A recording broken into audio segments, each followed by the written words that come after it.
Comment est-ce qu'on peut surmonter les épreuves? On va le savoir aujourd'hui en écoutant la parole de Dieu à l'émission La Parole Vivante.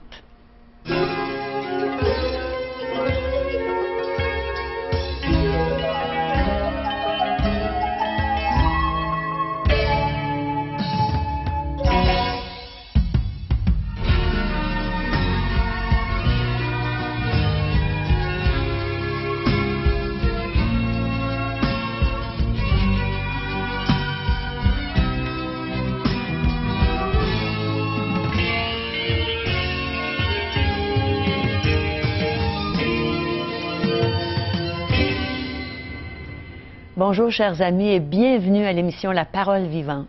Sûrement il y en a parmi vous qui sont dans l'épreuve présentement ou qui avaient déjà été dans l'épreuve. Moi je l'ai déjà été, c'est le lot de tout le monde. Alors on va savoir aujourd'hui comment on fait pour surmonter les épreuves en écoutant justement la parole de Dieu qui va nous être prêchée par M. Alain Stamp. Alors notre ami Régent Joly va être avec lui aujourd'hui et on va l'écouter ensemble, on va ouvrir nos Bibles et on va suivre ce que Dieu veut nous dire pour savoir comment surmonter ces épreuves. Écoutons-les.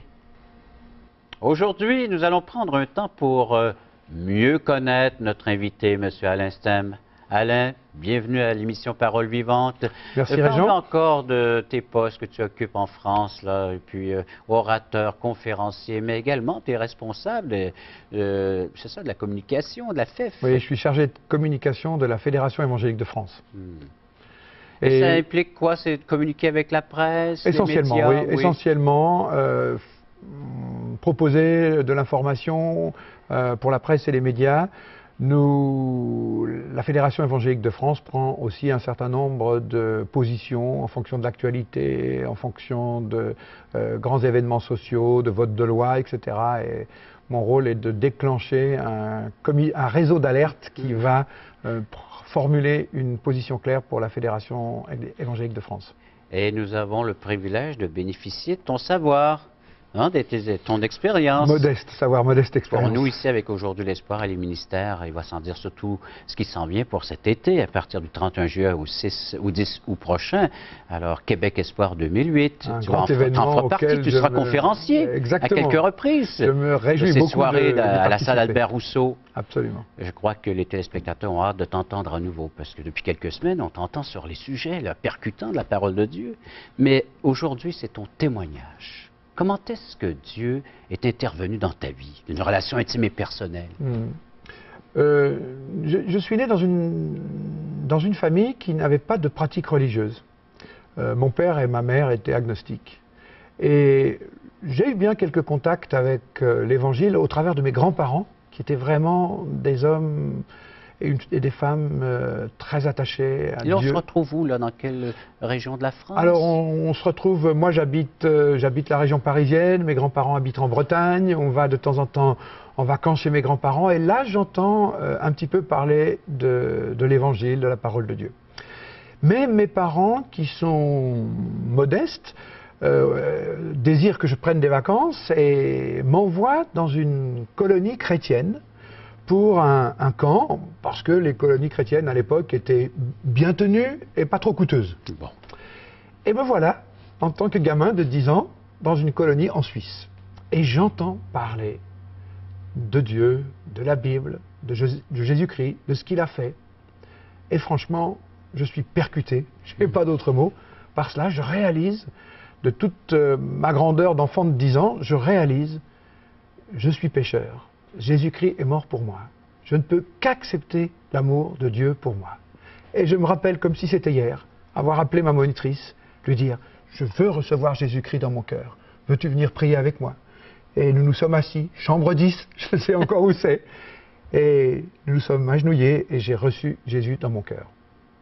Après cela, je suis rentré à la maison et j'ai dit à mes parents « Oh, j'ai fait une découverte extraordinaire. Jésus est devenu mon sauveur. J'aimerais qu'on prie à table, qu'on chante des cantiques ensemble, qu'on lise la Bible. » Et je me rappellerai toute ma vie, j'y pense encore souvent, que ma mère, avec beaucoup de tendresse, m'a prise sur ses genoux et m'a dit ceci. « Mon petit garçon, si tu veux croire pour toi, on ne va jamais t'en empêcher. Mais nous ne le ferons pas avec toi. » Et là, je dois dire, c'était terrible. J'avais l'impression que la terre s'ouvre sous moi. Comment? J'ai découvert Jésus. Ça inonde ma vie d'enfant et je ne peux pas le partager avec mes parents. C'était difficile.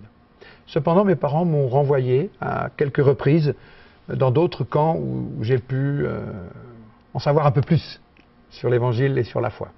Alors tu grandis, va sans dire, mais est-ce que tu pouvais lire, toi, à la maison, la parole de Dieu? Je n'avais aucune restriction de la part de mes parents, comme ma mère me l'avait promis. Mais à un certain moment, je deviens un adolescent un peu difficile, révolté.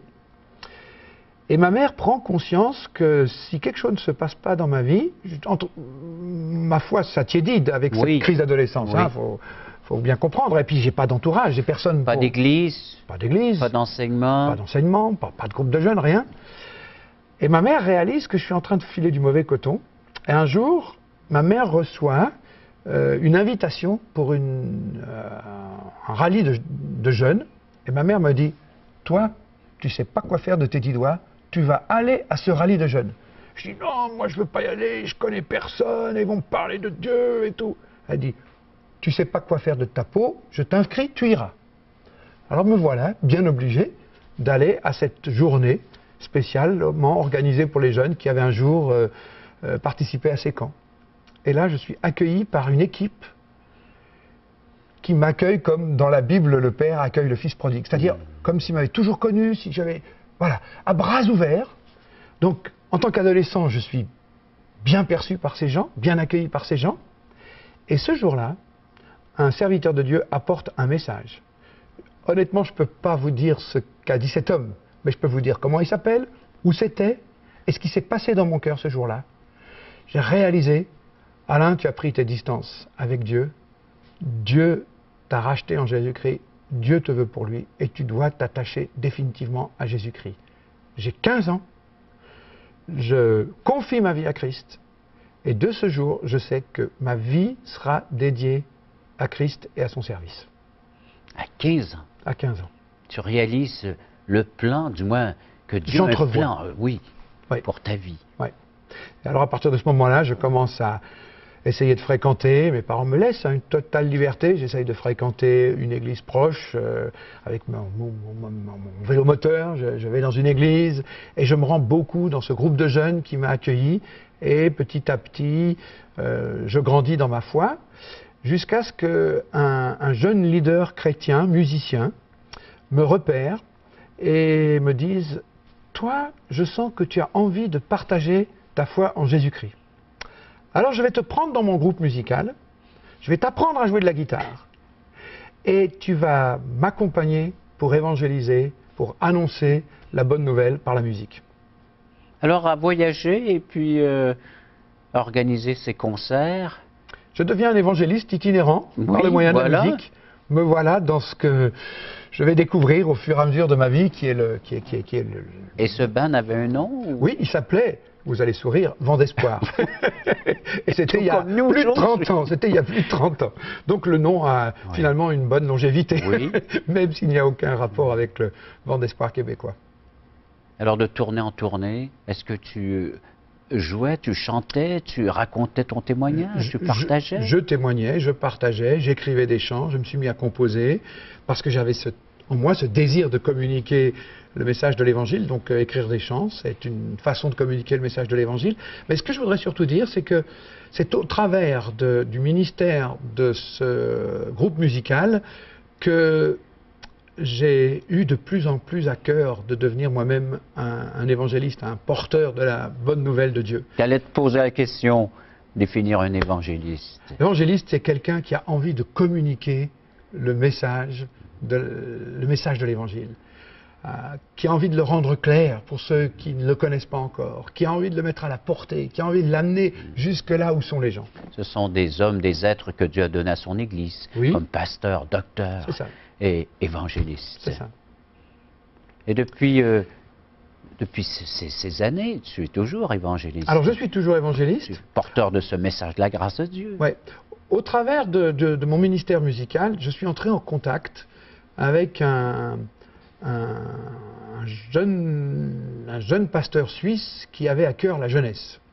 Et cet homme a a organisé en France des rassemblements de jeunes pour les évangéliser. Il avait une façon de faire qui était formidable.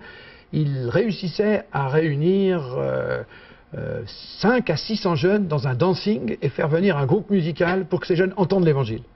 Et j'ai fait partie des groupes musicaux qui sont venus. Et il y a une amitié profonde qui est née avec ce pasteur suisse. Et un peu plus tard, au fur et à mesure de notre connaissance, un jour il m'a dit: Alain, nous sommes toute une équipe, un peu comme l'équipe de aujourd'hui l'Espoir ici au Québec. Nous sommes toute une équipe et nous avons besoin d'un gars comme toi dans notre équipe. Et j'ai dit à ce gars: écoute, ne plaisante pas avec cette question. Parce qu'au fond de moi, je n'ai qu'un désir, c'est de pouvoir servir l'Évangile et donner ma vie à temps plein pour l'Évangile. À ce moment-là, j'étais éducateur de délinquants au ministère de la Justice. Et en l'espace de quelques mois, j'ai demandé un congé de longue durée et j'ai rejoint cette équipe d'évangélisation pour la jeunesse dans l'Est de la France. Et c'est à partir de ce moment-là que j'ai commencé à travailler à plein temps. Ah oui. Ça fait aujourd'hui... Consacrer toute ta vie. J'ai consacré toute ma vie. Depuis plus de 30 ans, je suis avec cette même organisation. Mais entre-temps, il y a eu un mariage, il y a eu...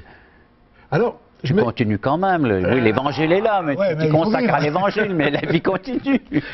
Alors justement, j'ai rejoint cette équipe missionnaire, cette équipe d'évangélistes, en étant célibataire. Parce que pour moi, c'était clair, je voulais d'abord... À ce moment, tu es toujours célibataire. Oui, je suis toujours célibataire parce que je me suis toujours dit, je veux d'abord savoir comment je vais m'engager, ce que je vais faire pour Dieu avant de prendre femme, et aussi parce que je voudrais que ma femme puisse être d'accord avec les choix que je fais. Et on n'impose pas à une épouse le choix de devenir plus tard évangéliste. Donc j'arrive célibataire. Et je rencontre une jeune femme qui est depuis un an équipière dans cette équipe d'évangélisation. Et très rapidement, nous nous marions. Alors évidemment, tu l'imagines, hein. Malheureusement, les choses se gâtent parce que aussitôt après notre mariage, ma femme commence à avoir certains troubles sur lesquels personne n'arrive à mettre un nom. Puis naît notre fille, et à la suite de la naissance, ce qui s'en vient trouve son nom. Il s'agit d'une sclérose en plaques. Et me voilà bien décidé à consacrer avec mon épouse toute ma vie au service de Dieu. Et nous voilà face à une sclérose en plaques qui devient très rapidement chronique. Donc c'est fauteuil roulant, incontinence urinaire, problème de spasticité très grave, grande douleur, dépression fréquente, etc. Et alors là, c'est une... Comment dirais-je, ça aspire, ça prend énormément d'énergie. Comment tu y fais face à cette épreuve? Oh, je veux dire, très franchement, je dis souvent, je suis mort. Hein. Je suis mort dans cette épreuve. Je suis mort. Je suis mort à moi-même déjà, parce que une des particularités de l'épreuve, c'est que, c'est comme ça que je résumerai un peu pour répondre à ta question. Une des particularités de l'épreuve, c'est que dans les situations de difficulté et de pression et de souffrance, on découvre qui on est vraiment. Chaque homme dirait à sa femme: je t'aime, chérie. Mais quand ça devient dur, quand la personne n'est plus là exactement à cause de la déformation de la maladie, que la déformation soit physique, qu'elle soit psychologique, que le malade est très, très revendiquant, qu'il a beaucoup de besoins, là on bute sur ses propres limites. Et là je me suis rendu compte que mon amour ne vaut pas grand-chose. Ma patience ne vaut pas grand-chose. Et là on parle en temps de... Alors c'est une épreuve qui va durer de 20 ans. Pendant 20 ans ma femme sera malade. Après l'avoir soignée pendant 10 ans, elle devra être hospitalisée, grabataire, subir de nombreuses interventions très lourdes, très difficiles. Et moi, je vais être aussi comme un homme, un mari sans femme, avec tout ce que ça fait ressortir. C'est ce que j'étais en train de dire. Dans l'épreuve, on apprend qui on est vraiment. Mais l'autre volet, c'est qu'on apprend qui est Dieu vraiment. C'est-à-dire celui dont la bonté ne se dément pas. Celui à qui on peut revenir sans cesse. Celui qui est un secours, un appui. Celui qui aime de manière inconditionnelle. Et plus je prends conscience de mes limites, plus je comprends à quel point Dieu m'aime. Plus j'ai besoin d'être pardonné, de mes lâchetés, de mes manques vis-à-vis de mon épouse, plus j'ai besoin du pardon de Dieu, plus j'ai besoin de sa grâce, plus j'ai besoin de sa bonté. Et je dois dire, après 20 ans d'épreuve, et d'ailleurs c'est un sujet de prière quotidien, je remercie Dieu pour deux choses. Je remercie Dieu pour ce que j'ai découvert de moi-même pendant l'épreuve, mais pour ce que j'ai découvert de lui pendant l'épreuve. Et je conclus souvent en disant, franchement, je ne voudrais pas y repasser. Franchement, je souhaite à personne de vivre 20 ans d'épreuve avec une maladie chronique comme celle-là. Mais je dis souvent aussi, je ne voudrais pas ne pas y être passé. Parce que ce que j'ai appris, c'est ce qui a façonné mon cœur, c'est ce qui a façonné ma vie, c'est ce qui a façonné ma vision de Dieu, c'est ce qui a façonné ma vision de moi-même. Et j'ai découvert qui est véritablement Dieu au travers de cette épreuve, en découvrant qui je suis véritablement. Et j'ai découvert la richesse, la profondeur de l'amour, de la grâce et de la bonté de Dieu. Il y a certainement des gens qui sont à l'écoute de tes propos, puis ils doivent les trouver impossibles ou comment saisir toute cette vérité que tu viens de nous sortir à travers la maladie, l'éducation d'un enfant. Maintenant, tu te retrouves avec un enfant aussi à éduquer, à élever. Et puis, des temps difficiles. Très difficiles. Et tu nous en parles comme ça, c'est vainqueur. Non, pas vainqueur. Non, non. Moi, je pense que je suis au contraire un homme qui a été brisé au travers de cela. Pas vainqueur, au contraire. Je suis passé par des moments d'une tension extrême. Mais je suis convaincu que Dieu nous porte dans les moments dans lesquels nous sommes dans notre plus extrême faiblesse. Et il y a un point aussi que j'aimerais rajouter, c'est que j'ai été entouré par des amis chrétiens qui ont été d'une extrême compréhension et fidélité à mon égard. J'étais très très bien entouré. Au moment où j'étais sur le point de craquer, mes amis étaient là, priaient pour moi, m'encourageaient, me soutenaient, m'aidaient à me recentrer, à redonner ma confiance à Dieu, à remettre ma vie entre les mains de Dieu, à faire les bons choix pour mon épouse. Quand par exemple il s'est agi de l'hospitaliser, c'était très difficile de prendre ce choix. Et d'autres ont dit, Alain, voilà, on prie avec toi, on fait les bons choix, on voit la demande de ton épouse, les besoins de ton épouse. Donc, bien entouré, bien Alors, 20 ans intenses que Dieu a permis à travers cette épreuve de le rencontrer, de le connaître plus profondément, plus intimement. Et de te connaître aussi. Et comme dit, je ne voudrais pas que cette expérience de la profondeur de Dieu manque à ma vie, même si je ne voudrais pas repasser dans l'épreuve. Et aujourd'hui, voilà, ça fait 10 ans que l'épreuve a pris fin. Mon épouse est décédée. J'ai eu la joie de pouvoir me remarier et de retrouver une liberté nouvelle pour mon ministère, pour l'annonce de l'Évangile et de découvrir aussi une vie de couple normale. C'était tout nouveau pour moi. À 52 ans, j'ai découvert ce que c'est qu'une vie conjugale normale. Et toujours en train de servir ce grand Dieu. Ah, sans doute plus que jamais. Et de propager cette bonne nouvelle de la grâce qui t'a permis à passer à travers ces épreuves. Exactement. C'est lui qui m'a permis de survivre et c'est lui aussi qui a permis à mon épouse de survivre. Je lui ai posé la question quelques jours avant sa mort. J'ai dit, après 20 ans d'épreuve, qu'est-ce qui te restera? Ma femme pouvait pratiquement plus s'exprimer. Elle a dit un mot, la bonté de Dieu. Et tu l'as expérimenté, tu l'expérimentes encore, cette bonté de Dieu. Et elle aussi a pu, au travers de sa propre souffrance, pendant 20 ans, expérimenter ultimement la bonté de Dieu. Elle est réelle. Elle est réelle. Elle est disponible encore aujourd'hui. Pour tous ceux qui nous écoutent. Et ce sera le mot de la fin. D'emmener ces gens-là à réaliser que cette bonté est aussi pour eux, dans ce qu'ils vivent présentement. Et justement, la bonté de Dieu nous rejoint dans la souffrance. C'est Dieu qui le dit, hein? Et toi, tu es là pour le témoigner. Exactement. Tu es là pour le témoigner, Alain. Merci encore une fois. Je t'en prie, d'avoir prêté cette entrevue. Je t'en prie. Et le mot que je voudrais vous dire présentement, c'est que c'est aussi pour vous. Cette grâce, cette bonté de Dieu est disponible en la personne de Jésus. Confiez-vous en lui, il fera le reste, vous allez voir, il l'a promis.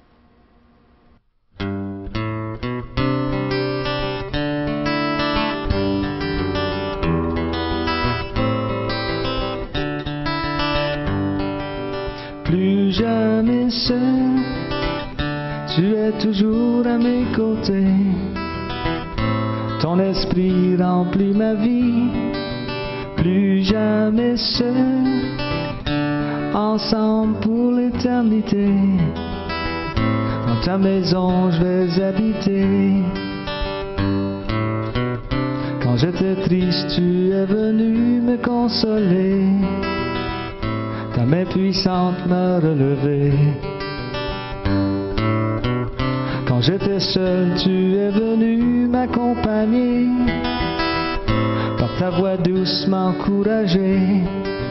Plus jamais seul, tu es toujours à mes côtés. Ton esprit remplit ma vie. Plus jamais seul, ensemble pour l'éternité. Dans ta maison je vais habiter. Quand j'avais peur, tu es venu me fortifier. Tous mes ennemis t'ont confronté. Dans la noirceur, tu es venu pour m'éclairer. Ta lampe est toujours à mes pieds.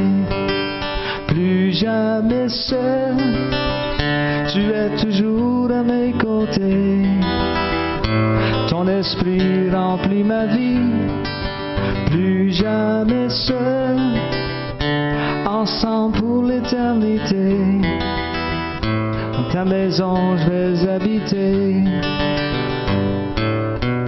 J'ai souvent essayé de fuir, de m'éloigner.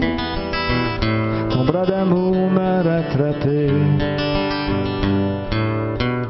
Et quand je tombe dans le piège de l'iniquité, tu es là pour me pardonner. Plus jamais seul, tu es toujours à mes côtés. Ton esprit remplit ma vie.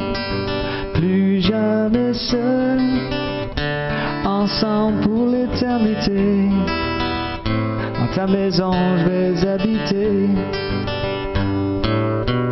Si jamais on essayait de nous séparer en ce monde d'incrédulité, à ton amour et à ta grande fidélité, de toutes mes forces je m'accrocherai. Plus jamais seul, tu es toujours à mes côtés. Ton esprit remplit ma vie. Plus jamais seul, ensemble pour l'éternité. Dans ta maison je vais habiter. Tu es toujours à mes côtés. Ensemble pour l'éternité.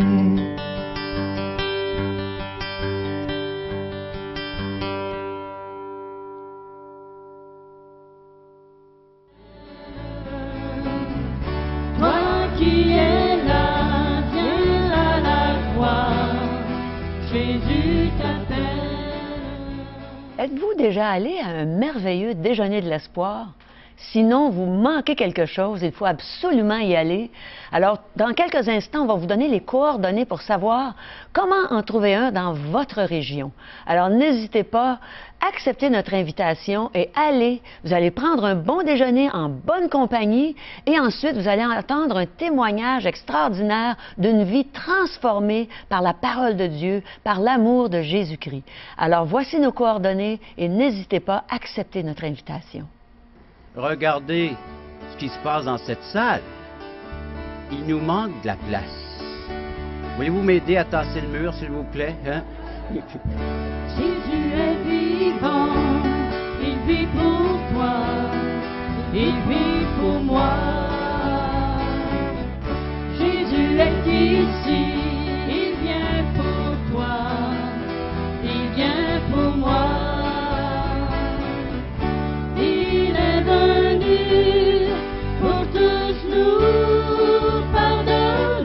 c'est une nouvelle naissance. C'est comme une chenille qui est transformée en papillon. Mais il faut lui demander. Dieu vous offre la vie éternelle et il faut que vous la receviez. Parole Vivante vous invite à participer à l'un des nombreux merveilleux déjeuners de l'espoir. Ces déjeuners ont lieu dans plusieurs restaurants réputés de la région et vous sont offerts gratuitement. Venez entendre le témoignage d'une vie transformée par la puissance de Dieu. Pour connaître les détails concernant l'endroit, la date et l'heure pour votre région, composez le 1-877-537-7647 ou notre site web www.espoir.ca. Si vous traversez un temps d'épreuve, je suis certaine que vous avez été réconforté par la parole de Dieu aujourd'hui. N'est-ce pas, Régent? J'en suis ému, très touché par la façon que notre frère Alain a apporté l'enseignement sous forme d'un témoignage, d'un vécu. Oui. Nous Il n'y a rien comme du vécu. ses 20 ans de maladie avec son épouse qu'il a partagé. De pouvoir s'appuyer sur la bonté de Dieu. C'est ce qui lui a permis de passer. Et puis, à travers de cette épreuve, et cette bonté se manifeste encore aujourd'hui, encore une fois. Pour nous et pour nos téléspectateurs. Et pour tous ceux, quiconque veut bien saisir cette vérité. Et cette bonté se manifeste encore par l'offrande, par le don de Dieu envers cette humanité qui en a grandement besoin, la croix. Le Seigneur Jésus-Christ. C'est la manifestation de cette grande bonté qui peut soutenir l'être humain au sein des épreuves, des difficultés. Et tout ce que cette vie peut nous emmener comme difficulté, là, bien la parole de Dieu, la croix devient cet appui sûr et certain de quiconque veut bien y croire. Quel réconfort. Et pourquoi pas donc alimenter cette foi avec les écrits, la parole de Dieu, l'Évangile selon Jean, qu'on a tout à fait gratuitement. On y trouve la bonté de Dieu. La bonté de Dieu. Aujourd'hui, l'espoir, c'est Jésus seul, un bref résumé de ce que l'être humain a eu comme conséquence suite à la désobéissance et la solution que Dieu y apporte avec la personne de Jésus. En contact avec vivre la vie extraordinaire, il peut y avoir également d'autres titres. Il y a des thèmes différents chaque mois, mais à chaque jour, il y a une réflexion, une méditation quotidienne avec le Dr Charles Stanley. Et les questions fondamentales, questions existentielles de J. Blanchard, tout cela, c'est gratuit. Oui, alors vous avez juste à nous appeler à 1-877-l'Espoir, 1-877-537-7647 ou bien visiter notre site web, espoir.ca. Alors, on a terminé pour aujourd'hui et on a hâte à la prochaine émission où vous allez entendre une fois de plus la merveilleuse parole de Dieu. À bientôt.